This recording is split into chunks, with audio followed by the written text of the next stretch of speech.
अस्सलाम वालेकुम दोस्त, उम्मीद करती हूँ आप सब खैरियत से होंगे।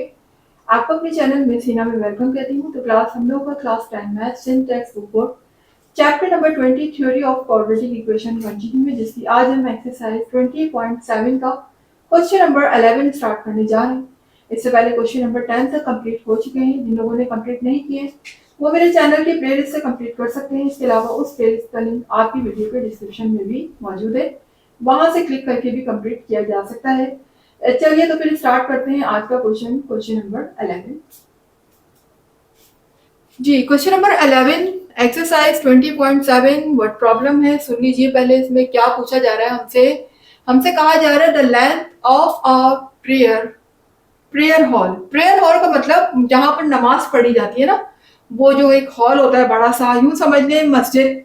ठीक है, जैसे मस्जिद है तो मस्जिद के अंदर क्या होता है, नमाज पढ़ी जाती है। ठीक है, वो इतना बड़ा है। कितना उसकी लेंथ कितनी है? जाहिर है जो भी हमारे पास जो हॉल वगैरह होता है वो किस शेप में होते हैं, रेक्टेंगुलर शेप में होते हैं। स्क्वायर शेप में तो कोई नहीं बनाता, रेक्टेंगुलर शेप होती है। कुछ ना कुछ उसकी लेंथ होती है और कुछ ना कुछ उसका ब्रेथ होती है, चौड़ाई होती है। ठीक है, तो उसकी जो लेंथ है ना, उस हॉल की लेंथ कितनी है? 5 metre more than its width.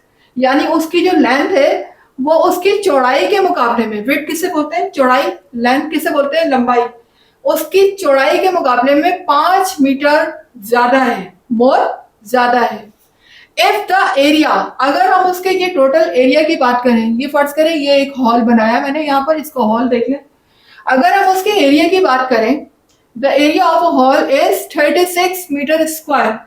अगर उसका हॉल जो एरिया है वो 36 मीटर स्क्वायर है, तो बताइए कि उसकी लेंथ और उसकी विड्थ क्या होगी, यानी उसकी लंबाई और उसकी चौड़ाई उस हॉल की क्या होगी। तो सबसे पहले तो हम सपोज कर लेते हैं कि लंबाई और चौड़ाई बेसिकली है क्या। हमें नहीं पता ना कि लंबाई क्या है चौड़ाई क्या है, बस इन्होंने इतना बताया कि जो लंबाई है वो उसकी चौड़ाई से 5 मीटर ज्यादा है। तो फर्ज कर लेते हैं, हम सपोज कर लेते हैं कि यहाँ पर अगर हमारे पास जो चौड़ाई है उसकी जो विड्थ है, ये विड्थ है ना, ये लंबाई है, ये हमारा हॉल है पूरा। इस हॉल के अंदर ये लंबाई है। लंबाई क्या होती है? जो लेंथ में ज्यादा वो लंबाई होती है और जो लेंथ में कम हो वो क्या होती है? चौड़ाई होती है, विड्थ होती है। ये लेंथ है, ये विड्थ है। तो अगर इसकी विड्थ हम x ले रहे हैं, ये x है, तो इसकी लेंथ क्या है? 5 मीटर। किससे ज्यादा है? विड्थ से ज्यादा है। तो फिर इसका मतलब अगर विड्थ x है तो ये 5 मीटर उससे ज्यादा हो गई ना, तो हम क्या करेंगे, उसमें प्लस कर देंगे। लेकिन जहां कहीं भी मोर की बात आए ना, मोर, वहां पर आप हमेशा प्लस करेंगे। ठीक है, क्योंकि मोर का मतलब भी होता है भी क्या है? ज्यादा होता है। मोर है, ज्यादा है। तो जाहिर है कि अगर विड्थ एक्स है तो लेंथ उसका 5 ज्यादा है, 5 मीटर ज्यादा है, तो उस एक्स में हम +5 कर देंगे। ये हमारी लेंथ हो गई, ये हमारी विड्थ हो गई। ठीक है, अब हम सपोज कर लेते हैं यहां पर लेट एक्स क्या है? मेरी लेंथ है, कॉमा लगा दें। यहां पर लिख लीजिए लेंथ हमारी क्या है? लेंथ को मैंने किसके इक्वल सपोज किया है? x+5 के। और विड्थ को किसके इक्वल सपोज किया है? x के।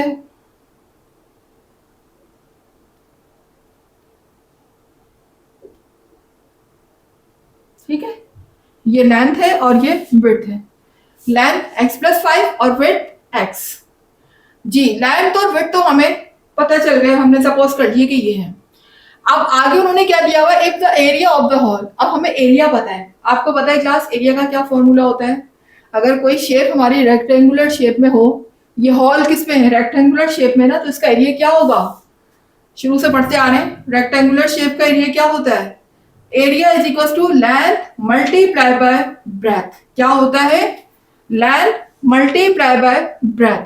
तो यहां आगे लिखिएगा according to condition,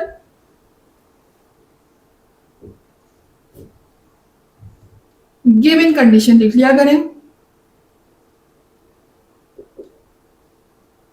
ji, according to given condition क्या होगा? एरिया हमारा, फॉर्मूला लिख रही हूं एरिया का, एरिया का फॉर्मूला होता है length multiply bye width. Width भी कह सकते हैं और आप ब्रेथ भी कह सकते हैं, क्योंकि यहाँ पर विड्थ का वर्ड यूज हो रहा है तो हम आगे यहाँ विड्थ लिख लेते हैं। ठीक है, लेंथ मल्टीप्लाई बाय विड्थ। ये मेरा क्या हो गया, एरिया हो गया। किसका एरिया, उस रेक्टेंगुलर हॉल का एरिया जिसमें नमाज पढ़ी जाती है। ठीक है, अब एरिया तो मुझे गिवन है, कितना है एरिया, 36 मीटर स्क्वायर। तो एरिया की प्लेस में तो मैं रख लूंगी यहां पर 36। ठीक है, और लेंथ हमने क्या सपोज की थी, x+5।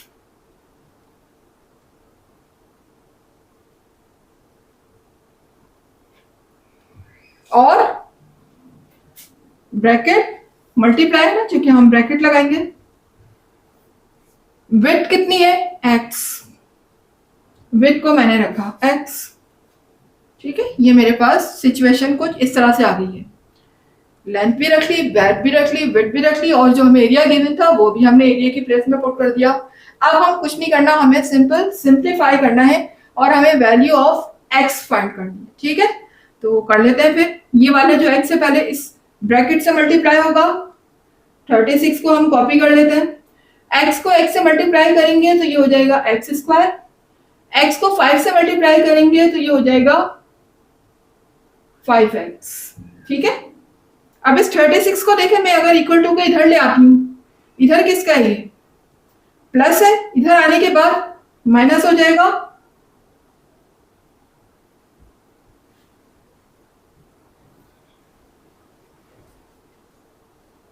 कि 36 को मैं इधर ले आई तो ये इधर इसके पास आया तो ये माइनस हो जाएगा। अच्छा, अब इक्वल टू 0 अगर हम यहां भी लिख सकते हैं, ठीक है ना, लेफ्ट साइड पे, लेकिन ज्यादा बेहतर है कि आप राइट साइड पे लिख दें इक्वल टू 0। एक ही बात है ना भाई, यहाँ मैं 0 लिखूं फिर इस साइड पे ये लिखूं, तो बेहतर है कि इसको आप पूरी जो हमारे पास ये जो कंडीशन है इसको आप लेफ्ट पे लिख दें और इसको राइट पे। 0 जो यहाँ पर लेफ्ट पर आ रहा है उसको राइट पे कर दें ताकि हमारे लिए सॉल्व करना इजी हो जाए। तो मैं इक्वल टू 0 यहाँ लिख रही हूँ। ठीक है, अब देखिए मेरे पास क्या आ चुकी है, क्वाड्रेटिक इक्वेशन आ चुकी है। अब इसकी हमने करनी है मिडिल टर्म ब्रेक। जी, तो क्लास अब हम इसकी मिडिल टर्म ब्रेक करने जा रहे हैं। तो देखिएगा मिडिल टर्म ब्रेक में क्या करते हैं, लास्ट नंबर को पहले वाले नंबर से मल्टीप्लाई कर दें तो 36 1 था 36। और अब मुझे 36 को ब्रेक किस तरीके से करना है, दो नंबर्स में ब्रेक करना है, ऐसे कि उनको मल्टीप्लाई करने पर मुझे 36 मिल जाए उन दो नंबर्स को, और उनको माइनस करने पे मुझे 5 मिल। देखिए अब हम ऐड नहीं करेंगे, अब हम क्या करेंगे, माइनस करेंगे, क्योंकि अब देखिए माइनस का साइन लगा हुआ है। कांस्टेंट से पहले वाला साइन देखा करेंगे, ये कांस्टेंट है ना लास्ट में, इससे पहले साइन क्या लगा हुआ है, माइनस। इसका मतलब वो दो नंबर जो हम ब्रेक करने जा रहे हैं वो आपस में क्या होंगे, सबट्रैक्ट। जी, तो अब 36 को मुझे ब्रेक करना है, क्या करूं, 36 दो नंबर कैसे लेकर आऊं जो माइनस करने पे मुझे 5 भी मिल जाए और मल्टीप्लाई करने पर मुझे 36 भी मिल जाए। तो देखें अब मैं ये कर सकती हूँ कि अगर मैं 9 को 4 से मल्टीप्लाई करूं, 9 4 36 होता है, ऐसे ही है ना, 9 4 36, और 9 में से 4 को माइनस करो तो 5 भी आ जाता है, ना। तो मिल गए मुझे नंबर, इजीली मिल गए, कुछ भी मेहनत नहीं करनी पड़ी मुझे। तो कर लेते हैं फिर। जी, अब मुझे डिफरेंट साइन लगाने हैं, क्योंकि अब मैं क्या कर रही हूँ, सबट्रैक्ट कर रही हूँ। जब तक एडिशन हो रही थी दोनों के साथ सेम साइन लग रहे थे, वो दो नंबर जो ब्रेक हो रहे थे, अब दोनों नंबर के साथ डिफरेंट साइन लगेंगे। अब डिफरेंट साइन में जाहिर है एक प्लस होगा एक माइनस होगा, तो बड़े नंबर के साथ बड़ा नंबर कोशिश क्या करें, जो हमारा ग्रेटर नंबर है उसे पहले लिखें, स्मॉलर को बाद में लिखें। क्योंकि जाहिर है जब हम सबट्रैक्ट करते हैं तो हम बड़े नंबर में से छोटे नंबर को माइनस करते हैं ना, छोटे में से तो बड़े को माइनस नहीं कर रहे होते, ऐसे ही होते हैं। तो ज्यादा बेटर है कि पहले ग्रेटर नंबर लिखा जाए फिर स्मॉलर लिखा जाए। ठीक है, तो पहले हम ग्रेटर नंबर को लिख लेते हैं। तो ग्रेटर नंबर क्या है, 9 है। तो 9 के साथ जो मेरा साइन लगेगा ना क्लास, फर्स्ट साइन जो मैं लगाऊंगी वो ऊपर देखकर लगाऊंगी। मिडिल टर्म में जो भी साइन लगा होगा, प्लस लगा हुआ है तो मैं पहले प्लस साइन का यूज करूंगी। अगर यहाँ माइनस होता तो मैं पहले माइनस साइन का यूज करती, लेकिन यहाँ प्लस है तो हम पहले प्लस लगाएंगे। पहले आ जाएगा ग्रेटर नंबर जो कि है 9, साथ में लगा हुआ है x। अच्छा, अब जो सेकंड नंबर में लगाऊंगी ना क्लास, वो दूसरा साइन यूज करूंगी।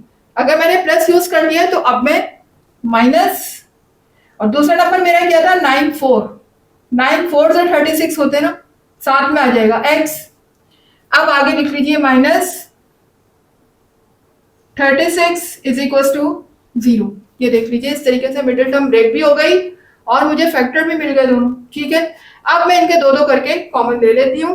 तो इन दोनों में कॉमन क्या आ रहा है, x। रिमेनिंग मेरे पास x बचेगा, एक x बाहर आ चुका है। यहां फिर है 9, x बाहर आ चुका है, अब सिर्फ 9 है। इन दोनों में कॉमन क्या होगा 4, क्योंकि 4 के टेबल में 4 और 36 दोनों आता है। मैंने 4 कॉमन ले लिया। अंदर मेरे पास क्या बचेगा x माइनस, अंदर वाले माइनस से मल्टीप्लाई होगा तो माइनस माइनस प्लस, और 4 9 सा हो जाएगा 36।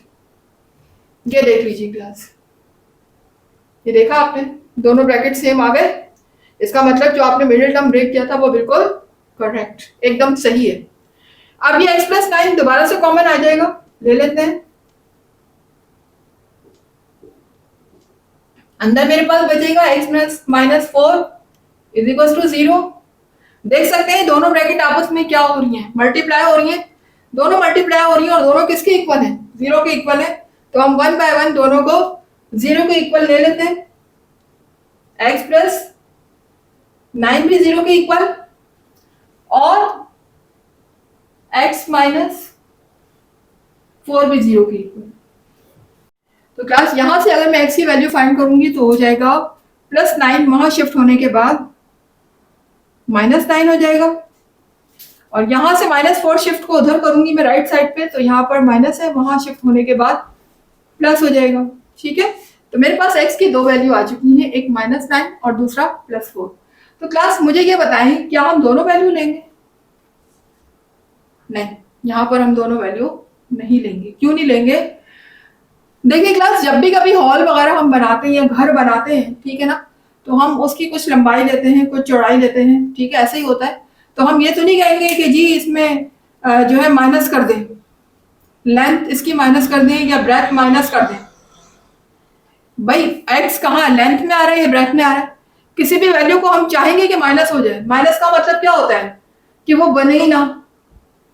हम हॉल बनवाने के लिए खड़े हुए ना, हॉल उजाड़ने के लिए तो नहीं खड़े हुए। तो इसलिए माइनस की वैल्यू को हम नहीं लेंगे। कोई भी चीज बनाई जाती है तो उसमें वो चीज ऐड की जाती है ना। हम वो लाएंगे, सीमेंट लाएंगे या जो भी होगा, ब्लॉक लेंगे, वो क्या होगा उसमें ऐड होंगे ना, वहां पर हम वो रखेंगे, बनाएंगे उसकी बुनियाद, तभी तो वो हॉल बनेगा। या उसमें से माइनस कर देंगे, कॉन्सेप्ट की बात है ना। माइनस निकाल थोड़ी रहे हम दीवार को, हम तो दीवार बना रहे हैं। तो इसीलिए हम सिर्फ प्लस वाली वैल्यू को कंसीडर करेंगे, माइनस वाली वैल्यू को इग्नोर कर देंगे। ठीक है, तो रिजल्ट लिख लीजिएगा इसका।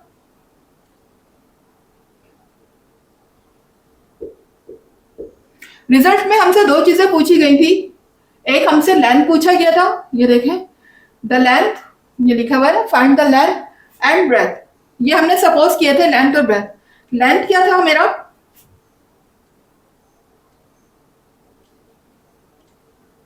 लेंथ हमने सपोज किया था x प्लस 5।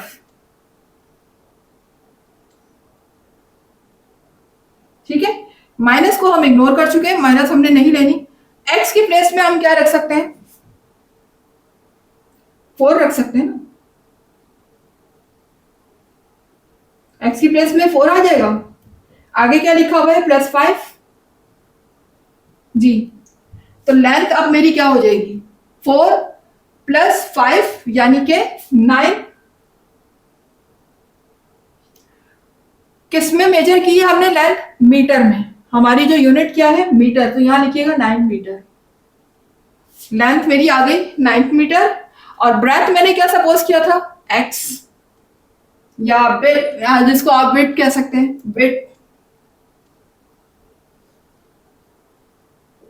बिट क्या आ गई, उसे हमने सपोज किया था x, तो x हम क्या ले रहे हैं 4।